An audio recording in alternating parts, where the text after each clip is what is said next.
continue, it's just part of the poem that people answer back. So the first one is prologue. Imagine you are driving with no particular destination or expectation, under no particular sky. Let the stars guide you, let fate take the wheel. Begin this journey empty as canvas. Imprints. Somewhere among these spaces and empty spaces, wandering between the static and these echoes, I found myself lost, chasing down rubies but finding only diamonds in darkness in this concrete quiet. Drifting past stars, cars, and scars, strangers holding on to the dusk, leaving memories in the dust, silence when turned to song. Can anyone hear me? As Tom Petty bleeds through radio waves dialed at distance, tonight I have forgotten names, forgotten the blue that folds you. But I've painted my lips in roses, scented my hair in hope, and through this darkness, naked hands grasp glove-pressed wheel. Angeled always in the musical magic of thunder. Shadows stir the phantom's dreams, dance the black magic of her soul, pacing the silence of song as fear lies quiet against rain, against fate, against distance, against what can be found when there's nothing left to lose.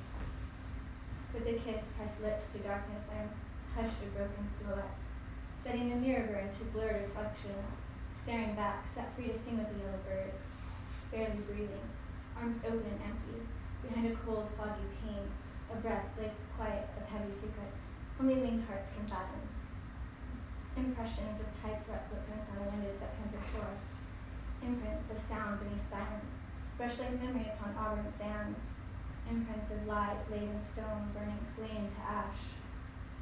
Can anyone see me at all? Reflections fade slowly soulful, sepia to cardboard corners distant of remembrance. I need the touch of hands and angels, a simple touch of fate, the broken, fragile flame.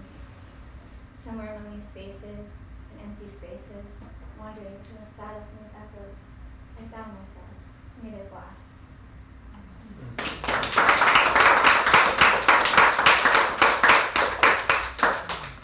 So the next one of my poems is entitled Crux, which is like a big long question.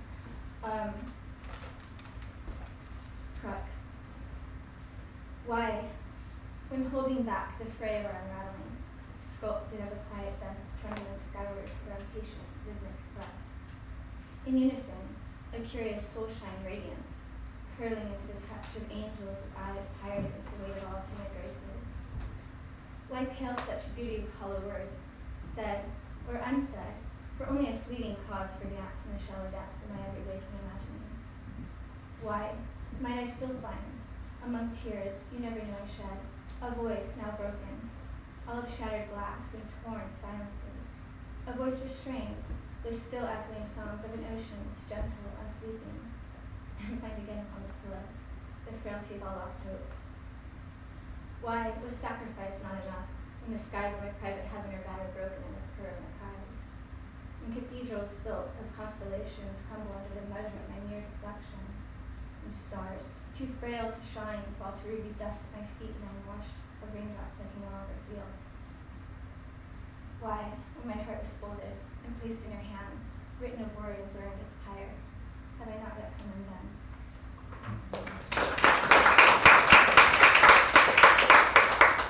Thank you. This next one is entitled Candle and Light. And then I'm going to go a little less lyrical. You reside in cracks and folds, in lyrics and lament. I sought you, written tied away, and when light found us final, there were only shadows and a slow digression, an impression of passion set stone and away. At the crossroads where two poets collide as stars, we are more than just the fill of spaces, more than hearts simply beating, a pulse of storm against sea. We are more than the laughter of sun and the desire of dream. We become fate, set sated and drifting on a pathway of wandering constellations.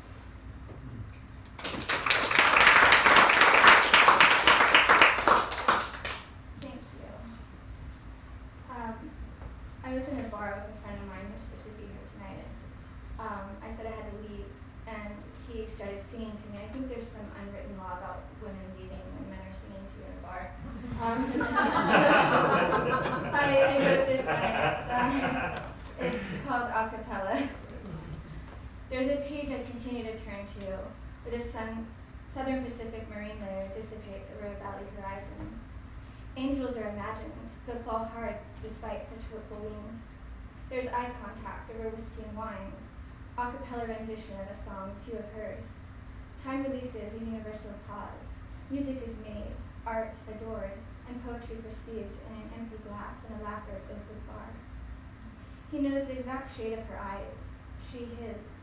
She's reminded of clouds. Over the slow flame of Leonard Cohen, the blue burn of Coltrane and Armstrong. A thing of alchemy here in this darkened room, absorbing the sunshine of each other's bones.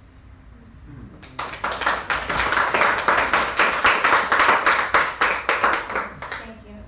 I'm putting together a collection of poetry about being an LA native and living here my life. And I'm going to take you back to 1994, Northridge. This is called Cut. It began with a rumble, the foundation quivering in protest. An earth-angry tremble, a mother's concerned cry. A rumble from Earth's underbelly, as we sat still, a stone fire, for what seemed like hours. Will we survive? I imagine the roof caving in upon me, trees uprooting themselves, running for steady ground. I imagine flames and angels. Then a universal refrain, quieter than sudden death, darker than before the dawn. The sky, a sackcloth of blackened tresses, rolled out like a blueprint of destruction. Suddenly my world resembled a Hollywood post-apocalyptic backdrop. I wished for someone, anyone, to yell, cut.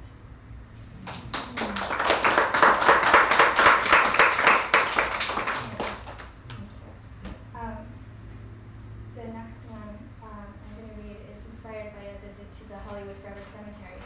And I was looking for Jane Mansfield's tombstone, and I thought it would be this big elaborate thing. So I was walking through the cemetery, and there's this big double heart, marble, granite, the whole deal. And I saw it from behind, so when I walked around the front of it, it was actually somebody I knew that I didn't know in the past. It was a really sublime experience that day. So this is called the Cenotaph of the Swallowtail. All is unfinished, and the unending is only just beginning. This is no fairy tale, no Hollywood dream. In the still disarray of morning quiet, even birds bow in silence, perched upon tight wires, wings folded in reverence, their sky a threshold for which they need no key. Frankincense burnt sweetly at the altar, no name engraved. They are here to be certain, dressed in black rain and foreign tongue. Smoke spins a web of memory and gunshot glory. This is no blind plea. There is no banquet here, no black tie affair. White roses mark tombstones scattered like black beads, war stories and suicide, decapitation beneath modest stone. Blood mistaken for wine stains her ivory silk. This is no fairy tale. This is where castles crumble into the sea. A place of rest for vessels, an abandoned shipyard of static and still beauty, chiseled marble visage. A swallowtail nuzzles names, never to unfold like new wings. Only memory emerges from warm chrysalis. Every grave is a cenotaph, a hushed indigo epitaph carved in the sky.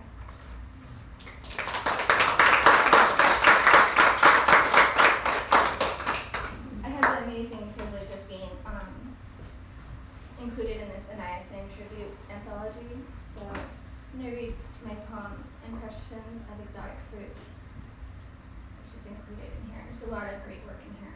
I really recommend the book. It starts with a inscription from Little Birds. I share a birthday with Aniacin, actually, and I have a copy of Little Birds from the year I was born, so I found it in a used bookstore. So this is Impressions of Exotic Fruit. And I always dreamed of being awakened with a caress like this, Aniacin. 1. Little birds sang of you wrapped in Egyptian linen. Your beautiful eyes was somewhere in Morocco. where vibrant tiles and incrustates lie on a table painted in still life, art ready to be devoured. He wishes to paint you with soft brushes of light and shadow, draw lines of your landscape in charcoal smudges.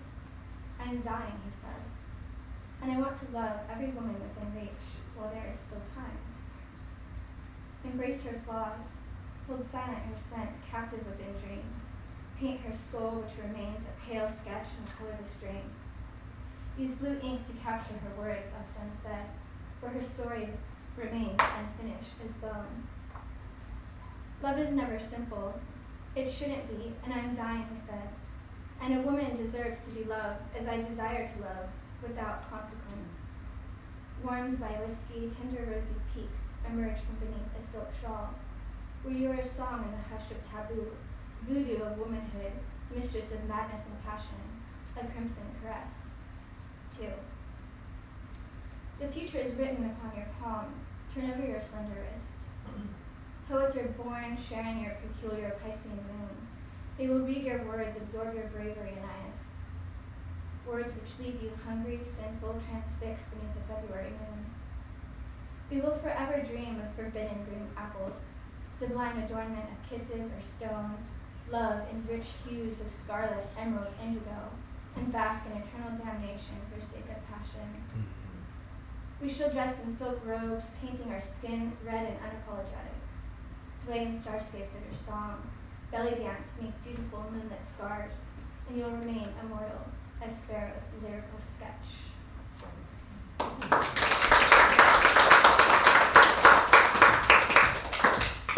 just have 2 more in there, relatively short. This, along with the LA poems that I've been writing, I attended a Helmut Newton exhibit at the Annenberg Space for Photography, and he was one of the first high fashion photographers that did nude photography. And this is inspired by him and his wife, June. Penniless at the Annenberg on Saturday seemed apropos. 1. Cassiopeia. Avant-garde in 2-dimensional black and white, with a kiss of crimson stilettos bleeding through a lens, ready to incinerate. A bicycle chain locked around cobra-crossed ankles, fishnet pantyhose stretched thin. Submission spread across glossy pages, mold girls into women. 2. Reflections of a nude model.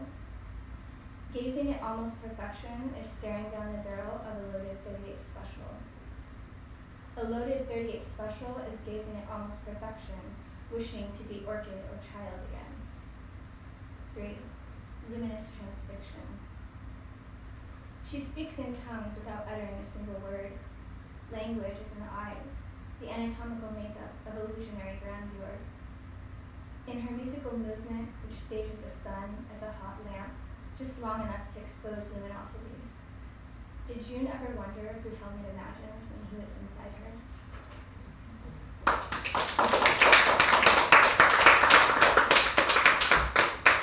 Thank you. This is my last one, and I'm going back to my book here. This is called The Masquerade, and it's just kind of goes with the last few poems I read. So, The Masquerade.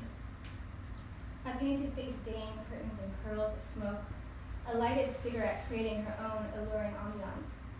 She batted lashes, puckered passion, then winked kink, hoping to snag the last eligible stallion from across the velvet robe of competition. Fiona knew at an early age the novelty of glamour. For men respected beauty and wealth far more than honesty or matronly morals. Lacking the latter might label a girl a goddess, so she channeled Lily St. Cyr with flair and fascination. Eyes wandered provocatively, further proving her philosophy, fantasy finding her far from constrained and far from alone. Shiny red lips lie, mocking manhood with wild moans. Cleverly concocted climaxes tell tales of tempting taunts. She was sure he did not mind the act. After all, it was clearly one of her best performances.